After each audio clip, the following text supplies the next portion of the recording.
اور اس کا باپ اپنی باہیں پھیلائے ہوئے اس کے استقبال کے لیے کھڑا ہوتا ہے۔ اور میرے عزیزو، جیسے ہی دیکھتا ہے کہ اس کا بیٹا، کھویا ہوا بیٹا، نافرمان بیٹا جو گناہ میں پڑ گیا تھا، جو باپ کی عزت کو رسوا کر کے، نیلام کر کے چلا گیا تھا، وہ جب واپس اپنے گھر آتا ہے تو میرے عزیزو اس کے باپ کو اس پر ترس آتا ہے، اور وہ دور سے ہی اپنے بیٹے کو بھاگ کر گلے سے لگاتا ہے، اسے اپنی باہوں میں بھرتا ہے اور اسے اپنے گھر لے کر آتا ہے۔ اس سے نفرت نہیں کرتا میرے عزیزو، چونکہ وہ سوروں کے بیچ میں رہ رہا ہوتا ہے اور جو پھلیاں سور کھاتے تھے وہی کھا کر اپنا پیٹ بھرتا تھا۔ لیکن اس میں ایک ترس مند باپ کے بارے میں بھی ہمیں ذکر ملتا ہے۔ وہ ترس مند باپ جو اپنے بیٹے کے انتظار میں اس کو لینے کے لیے خود آگے بڑھتا ہے۔ اے میرے عزیزو، اسی طرح ہمارا خدا بھی ایک گنہگار زندگی کے لیے اتنا ہی پریشان ہوتا ہے، اتنا ہی زیادہ خوشی مناتا ہے جتنی اس مصرف بیٹے کے باپ نے منائی۔ میرے عزیزو، جب مصرف بیٹا گھر آ جاتا ہے تو اس کا باپ جو ہے ایک جشن کا ارینج کرتا ہے۔ وہ کہتا ہے اپنے نوکروں سے کہ ایک پلا ہوا بچڑا ذبح کرواؤ تاکہ میرا یہ بیٹا جو مر گیا تھا اب زندہ ہوا ہے، کھو گیا تھا اب ملا ہے، اس کے لیے جشن منایا جائے۔ اور میری عزیزو، وہ ایک موٹا تازہ جانور ذبح کرواتا ہے، گھر میں ضیافت کا انتظام کیا جاتا ہے، اپنے بیٹے کو کپڑے اپنے نوکروں سے کہتا ہے کہ اچھے سے اچھی پوشاک اس کو پہناؤ، اس کے ہاتھ میں انگوٹھی پہناؤ۔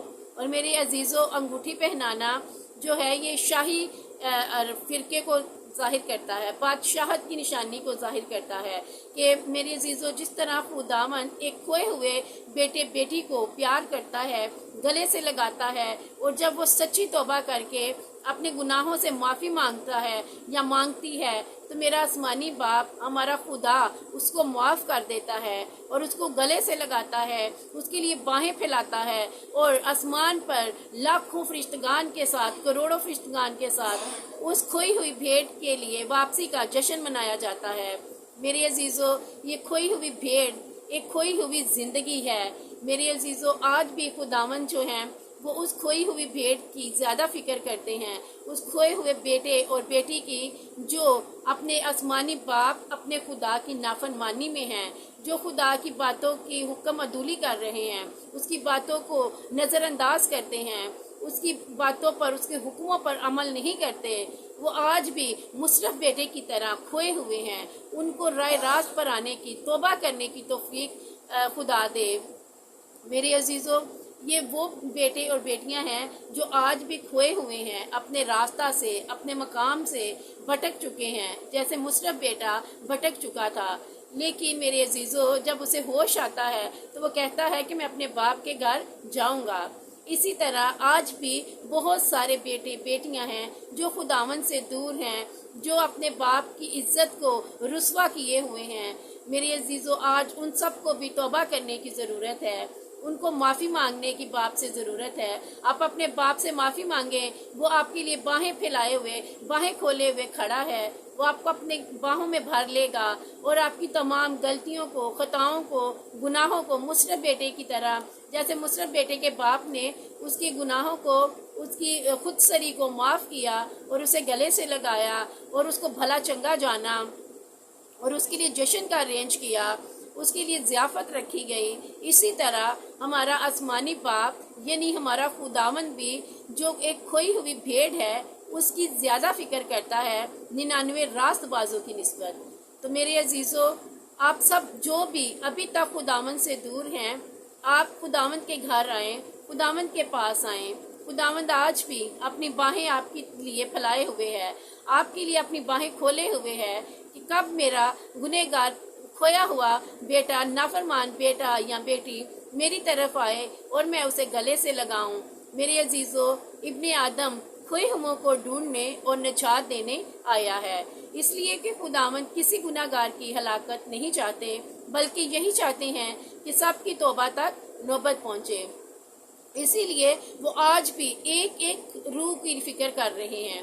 میرے عزیزو، جیسے مصرف بیٹے کی اس کے باپ نے فکر کی، اسی طرح ہمارا آسمانی باپ بھی ہر اس مصرف بیٹے کی اور بیٹی کی جو اس کی حکم عدولی کر رہے ہیں، جو بار بار اس کے آئین توڑ رہے ہیں، جو اس کا کلام پڑھتے تو ہیں لیکن اس پر عمل نہیں کر رہے۔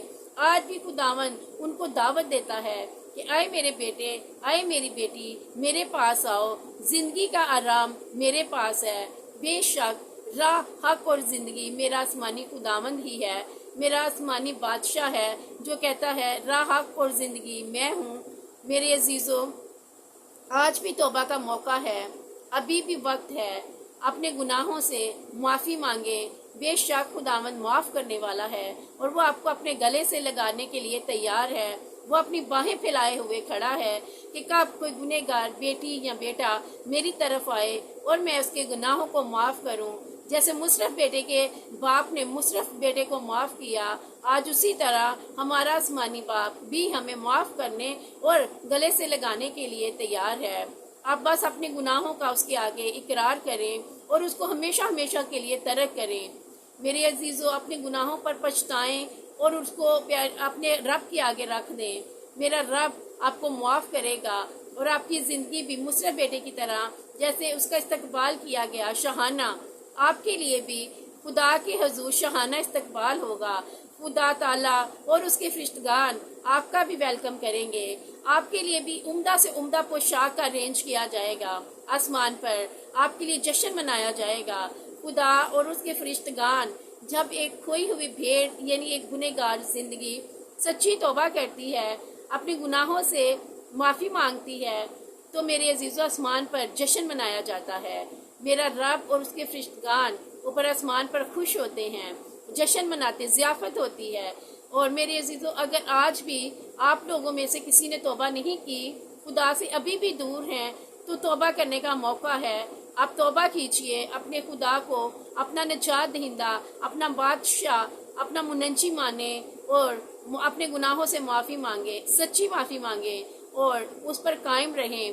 خداوند آج کے کلام کے وسیلہ سے آپ سب کو بہت زیادہ برکت دے اور آپ کی زندگیوں کو باعث برکت اور جلالی بنائے۔ خداوند کے زندگی بخش پاک کلام کے پڑھے اور سنے جانے کے وسیلہ سے ہم سب کو بہت زیادہ برکت ملے۔ آمین۔